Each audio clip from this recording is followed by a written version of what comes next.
Hello, welcome to my channel. Welcome if you are new. This is my first ever current household video. Never had a current household before. I've never played outside of YouTube since starting about 1.5 years ago. So I am playing the Ultimate Crane Wives Legacy Challenge, which I posted the first part of last week. So it is made up of 6 challenges, and the first one is the one I'm playing right now, obviously, because I'm on Gen 1. It is the Safe Ship Harbored Legacy Challenge based on the Crane Wives debut album. So definitely check out that video if you're interested in the rules and stuff. We'll be talking about this generation's rules in depth right now, but all the other generations I mention a little bit about in that video. So this is my lovely founder, Ophelia.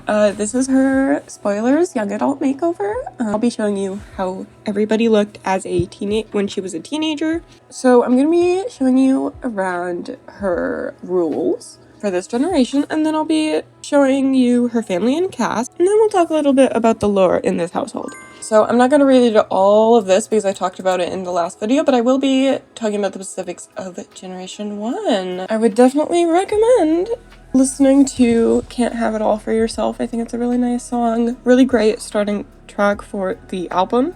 The lyrics that I've chosen to highlight for this generation: you won't find me where you left me. No, I'm long gone. I won't bargain, I won't break. My mind's made up, though my head still aches. All my love you tried to take, but you can't have it all. The blurb that I've written is, from a young age, you've been smitten with one of your classmates. You dream about life together, writing their names and hearts in your notebook and doing everything else that somebody in love would do.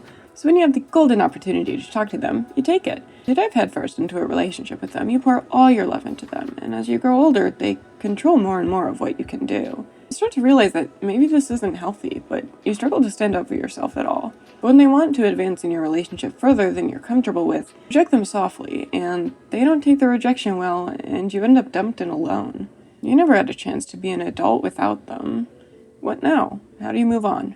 This is also definitely one of the simpler blurbs I've written because I got really carried away down the line with other generations. But her colors are blue and green. Traits are recycled disciple, generous, and love bug. But after breakup, you switch to romantically reserved. Starting as a teenager, you get with the first romantic partner who you put all your love and emotion into. Start the soulmate aspiration with them. As time goes on, they become more controlling. As young adults, your partner dumps you after you refuse to take the next step in your relationship. Pour your love into becoming a civil designer and environmental activist after the breakup. Join the Green Technician branch. Max out the fabrication skill and complete the Eco-Innovator aspiration.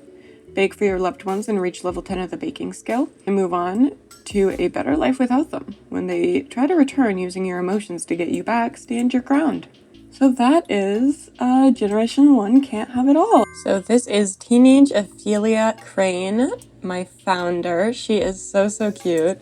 These are how her teen outfits are looking. Her little homecoming getup. Activewear, sleepwear, party wear. I got lazy a bit with that one. Swimwear, hot weather, and cold weather. I have literally never seen her hot weather outfit before. Because the whole time I was playing it was winter, so I kept this outfit in her young adult form. She is currently a love bug and a generous sim, so a very sweet girl, and she has the soulmate aspiration. Then we have her mother, Allie. She is a very successful but also geeky woman. She is cheerful, good, family-oriented, and a geek. She got the nerd brain aspiration, and she's working as an engineer. We then have Akira, which is her father. He is a slob, cringe, family-oriented sim, very dadcore, and he wants to be a super parent. He works in the salary person career, has had a lot of issues with his career and like having doubts about it, but he's definitely not the breadwinner, but he is a good dad and husband. So then we have Oliver. So this is her younger brother. We started with him as a child, so let me pop that on the screen for you right now. He has a wellness aspiration because he likes wellness and fitness and programming. He is a perfectionist and erratic. I started with the perfectionist trait, and then he randomized the erratic trait, and I thought that would be a little bit fun just because why not, you know? And he's obviously a high school student at the moment. We then have Bubbles, little Bubbles, American bobtail. Little cat, he is a free spirit, friendly and lazy. He's a stay-at-home cat. And then we have this little guy. I did not start with him in the game. He was born due to his parents' wishes, but he is a cutie patootie, and he randomly generated this outfit, and that's all I'm gonna say. I think this is the best thing I've ever seen in my life. He is a cautious infant right now, and I adore him. I don't like playing with him because infants are hard to take care of, and I don't care about him enough to take care of him, so I just kind of get annoyed by him. But I do like him as a character, I just don't like infants. In this instance, I actually love infants, just not right now. So I'm excited for him to age up into a toddler because I adore toddlers. But yeah, that is the family. So now I'd like to get into the lore of this family. So we have a best friend named Sand. That's basically the first thing that happened in this save. We went to school and there were like 2 people there because I deleted all of the pre-made townies because I didn't want them to go to school with her. And there was this random girl named Sand who was friendly to her. So we're just like, okay. But Sand is Ophelia's clingy, humorous, and ride-or-die bestie. She is kind of part of the Crane family, always coming over. She always invites herself over, and she's constantly calling their parents as if they are Sand's parents as well.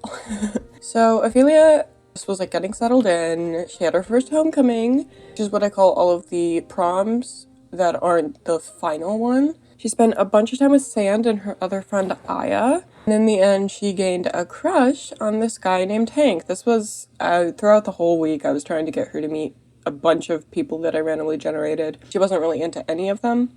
She had a couple where she was attracted to them, but she only has ever gotten a crush on this Hank guy. So they shared an awkward dance because they didn't really know each other, but they just like ended up having a dance anyway. After the dance, Akira, the father, started a midlife crisis, spending the majority of his time crafting and cross-stitching, hyper-focused on it, and leaving out his family just a bit. But it wasn't, like, crazy. He did what he had to do. He needed to get his cross-stitching done. Ophelia made a promposal sign for Hank because throughout the entire week she just kept getting crushes on him. I lost count of how many, like, renewed crushes she got on him, but it was an absolutely insane amount. She was like holding hands with him at school, so she's like, okay, I have to make a promposal sign. It was bad quality and she was too embarrassed to do anything with it. And later in the week she tried again with the promposal sign, and she didn't find it good enough even though it was good quality. And in the end she ended up asking him to homecoming as a friend for their second homecoming. She did quote-unquote sexy poses with him in order to look cute or cool in front of him. I don't think she was really going for sexy, but whatever. And they get into a romance bar, which to me means he actually started acknowledging the fact that she was into him. Oliver made a new friend named Camille, who randomly wandered into their backyard to play dolls in Oliver's fave dollhouse. Like, he always went back there to play, and some random kid came in and just started playing, so I'm like, okay, she is going to be our best friend.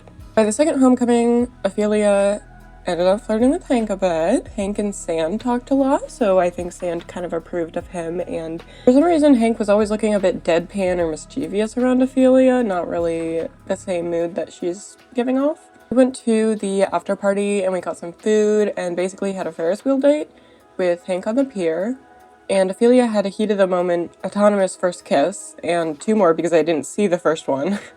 So I made them do it again because I wanted a screenshot. And they kissed on the cuddle carts. She got a bad pickup line from her dad, probably because he's cringe.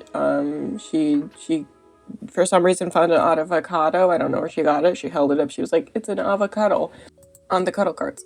And after that silly little moment, Hank, for some reason, went super cold and awkward. It was a little strange because he was flirting with her all night, and then she pulled out a cute pun, and he was just like, ew. On Oliver's birthday, because time really flew and it was his birthday already, Ophelia and Oliver became besties. A random teen named Bridget went into labor with twins in the hallway at school that day as well, so we befriended her. Yeah, that was the whole thing. At his birthday I made sure to like make Oliver have an actual birthday for his birthday, so I gave him presents and had a party, and like I typically forget about the presents, I'm gonna be honest, so it was nice to actually give them. I'm going for like a more realistic gameplay, so I'm actually trying to do stuff that I normally don't do, including that. So at his birthday party, Oliver got a yoga mat because he's interested in wellness and he never really had anything else, any other way to practice it. He had a personal journal that Ophelia gave him because Ophelia had really enjoyed her personal journal, and he did end up reading hers too, so it's like, okay, get your own. And he also got a hamster named Champ. Somehow he really hated the yoga mat so much he felt hurt by his mom for gifting it to him, and they just had a hurt sentiment for a long time because she gave him a gift. It was really strange. I found out Camille's dad is a vampire, which may be related to Oliver being a little freak, because ever since he had been into a teen, he's just been slowly gaining plasma packs in his inventory. Like every now and then I'll check his inventory and he just has 2 more plasma packs. I don't know where he gets them. It's honestly very scary. I don't know why he has blood in his inventory. He is a random teenager. Where the hell did he get that? He met a couple kids at school who he barely knew, but he still invited them to the birthday party, so he didn't have only family there, so he actually had friends. And the kids were Camille, of course, because they were actually friends, and then his acquaintances Jerica, Kazuya, and Soraya. I noted when Jerica and Soraya aged up, they were so pretty, like gorgeous, gorgeous girls. But when Oliver aged up, he already had gotten an attractiveness alert for Jerica as well. He is now an erratic perfectionist. I don't remember why I gave him the erratic trait, but I think I just randomized it and I was like, cool.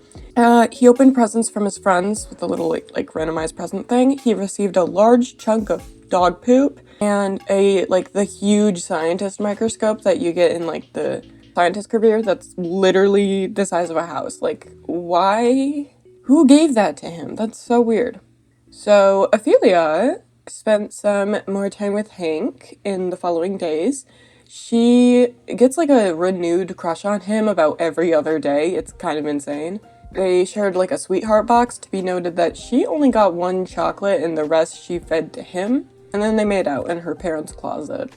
I didn't tell him to do that, but you, I guess. Because Akira was getting into flower arranging because he's still going on his midlife crisis, he gave Allie this beautiful flower arrangement that he had been working on, and because of that, his midlife crisis was complete. Akira and Allie actually both on their bucket list just randomly generated that they want another kid. So I had them discuss it. And apparently Akira wants 1 more kid and Allie wants 2 more kids with the RPO mod. I actually love that tool so much. So Allie also got the one in her bucket list to build a servo, and she is a roboticist, so I was like, that sounds fantastic. So really just hammering down on that mission for her. 3 times the charm, Ophelia made another promposal sign. It sucked. She made a 4th and it was excellent. Oliver had hot dreams about Jerica, and then he woke up wanting to flirt with Soraya for practice, he said, which is, maybe not, buddy. Maybe not.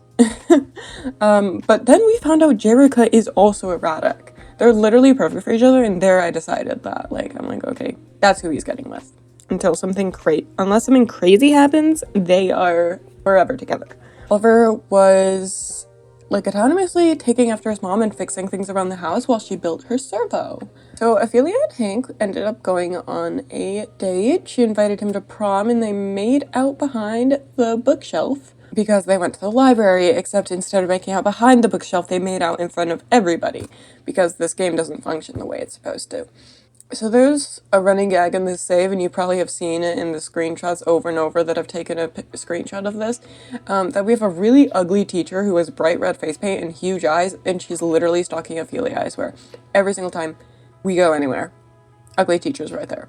And there's also a principal who is always half naked at school and has some strange interactions with the students, so it's like, okay, faculty, little off. So the faculty is a little bit questionable.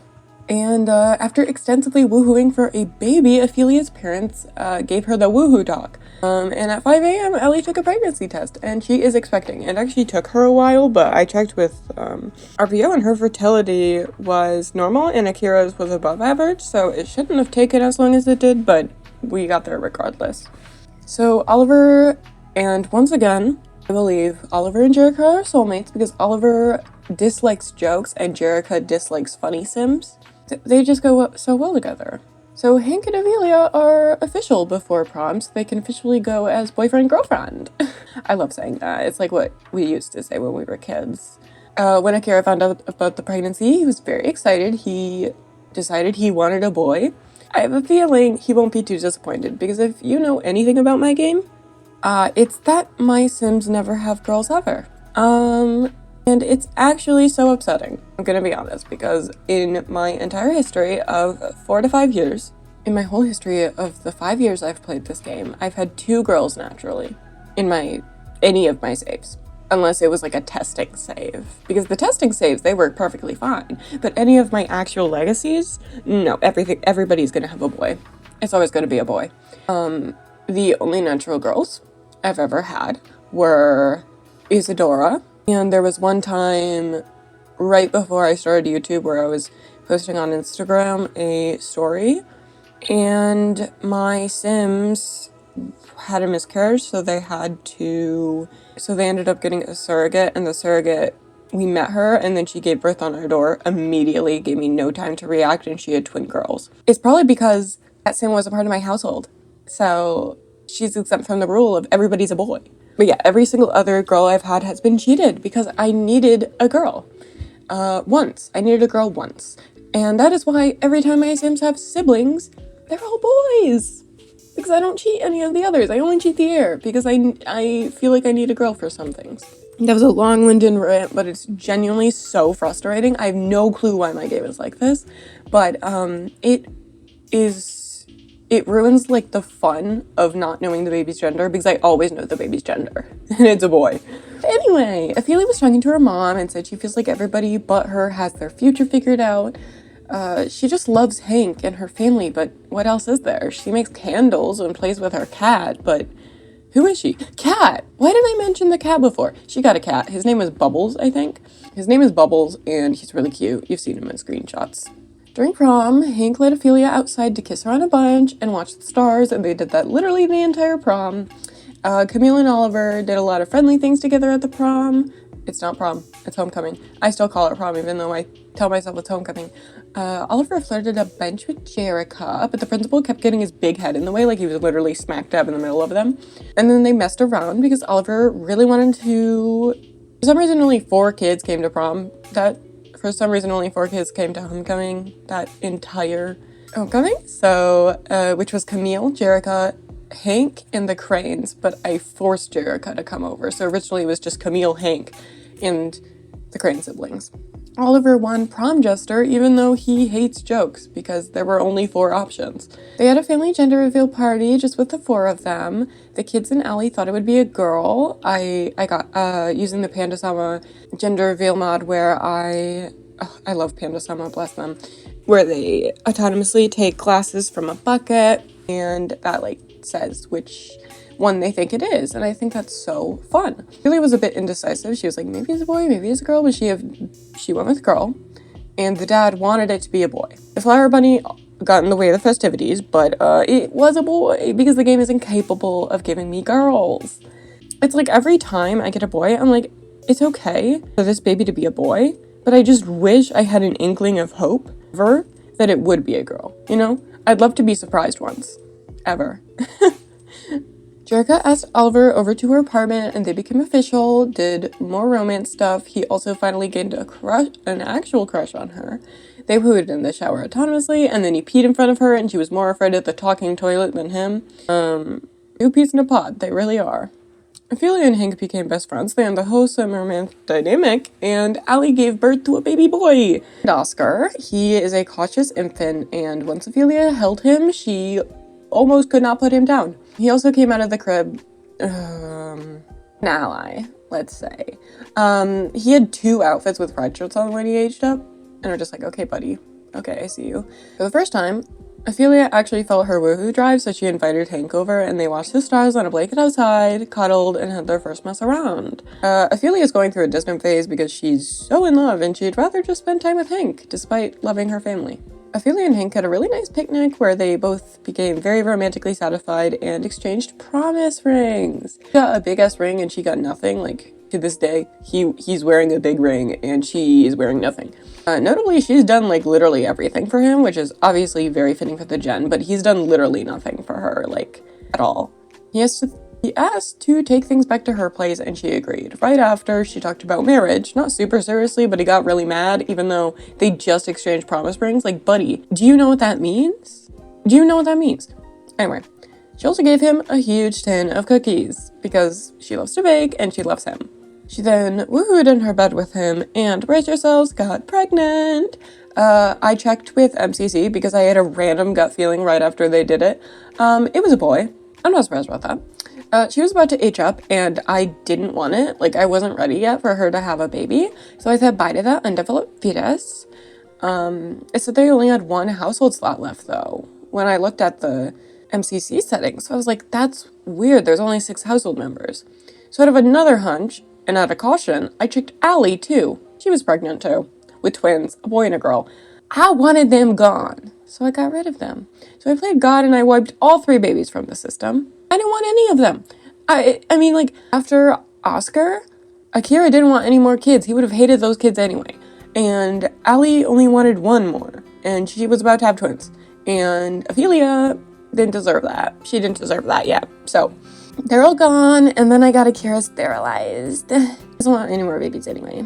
And that was kind of where I ended because I needed a break after that. That was kind of the end of her teenage years, so she aged up very shortly after this. And the next current household video, I have no idea when that's going to be, but it'll be going over her, at least beginning of her adult years.